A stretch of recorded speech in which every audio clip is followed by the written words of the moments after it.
5 సంవత్సరాల క్రితం అంతులేని యుద్ధంతో నాశనమైన భూమిలో అనుష అనే ధైర్యవంతురాలైన మహిళను నిరంకుశ జనరల్ కేల్ బందీగా తీసుకున్నాడు. ఆమె కుమారుడు జేకి అప్పుడు 5 సంవత్సరాలు. జే పర్వతాలలో తిరుగుబాటుదారులచే పెరిగాడు. యుద్ధం కోసం కాదు, ప్రేమ కోసం పోరాడటానికి శిక్షణ పొందిన పిల్లవాడు.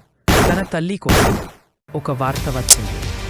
జనరల్ కైల్ సైన్యం అనుషతో సహా మిగిలిన ఖైదీలను రెడ్ వ్యాలీ గుండా రవాణా చేస్తోందని. జే రెడ్ వ్యాలీలోకి ప్రవేశించాడు. ట్యాంకులు, డ్రోన్లు మరియు ఫైటర్ జెట్లతో నిండిన యుద్ధ భూమిని చూసి కాళ్ల కింద నేల కంపించింది. డజన్ల కొట్టి సాయుధ ట్యాంకులు లోయ గుండా కదులుతున్నాయి. పొగలు కమ్ముకున్న ఆకాశంలో ఫైటర్ జెట్లు కదులుతున్నాయి. ఆ గందరగోళం మధ్యలో జే కాన్వాయ్ని కనుగొన్నాడు. 5 సాయుధ ట్రక్కులు మరియు చివరి దానిలో అతని తల్లి. జే కదులుతున్న జైలు ట్రక్కు పైకి ఎక్కాడు. అతను పైకప్పున పగులుగొట్టి లోపలికి ప్రవేశించాడు. లోపల అనుష బలహీనంగా ఉంది, కాని జేని చూసి ఆమె నమ్మలేక ఊపిరి పీల్చుకుంది. యుద్ధ భూమిలో పరిగెడుతున్న జే మరియు అనుష చుట్టూ పేగులు. వారి వెనుక ఒక సాయుధ ట్యాంక్ కాల్పులు జరుపుతోంది. ఒక చాపర్ కిందకు దిగుతుండగా జే ఒక జ్వాల వెలిగించి దానిని ఊపుతూ చాపర్కి సిగ్నల్ ఇచ్చాడు. కానీ కేల్ మూర్ఖుడు కాదు. అతని చివరి ఉచ్చు పన్నబడింది. కాన్వాయ్ను రిగ్గింగ్ చేశారు. తప్పించుకునే మార్గం వార్బాట్లు మరియు ట్యాంకులచే నిరోధించబడింది. జేకి అన్ని ఆశలు కోల్పోయినట్లు అనిపించింది. అప్పుడు కొండల నుండి గన్ షాట్ ప్రతిధ్వనించింది. అది రామ్, అనుష సోదరుడు.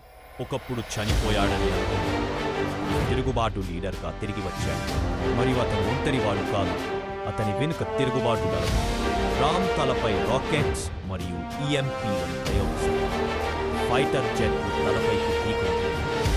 రామ్ వార్ వెపన్ పట్టుకుని యుద్ధ భూమిలో అనుషను రక్షించడానికి జే మరియు రామ్ పోరాడుతుండగా కేల్ తన అత్యంత ప్రాణాంతక ఆయుధాన్ని ప్రయోగించాడు.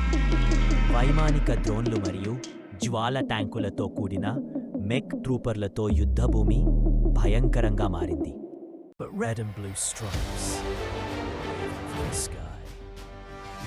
Is Dev, Jay's younger brother, attacking the enemies in a Spider-Man suit with dazzling transformations and sticky webs.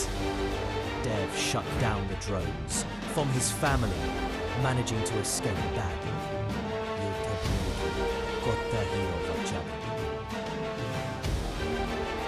తెల్లవారేసరికి కుటుంబమంతా సంతోషంగా ఉంది. అనుష, ఆమె కుమారులు జై మరియు దేవ్, ఆమె సోదరుడు రామ్ ఇంటికి చేరుకున్నారు.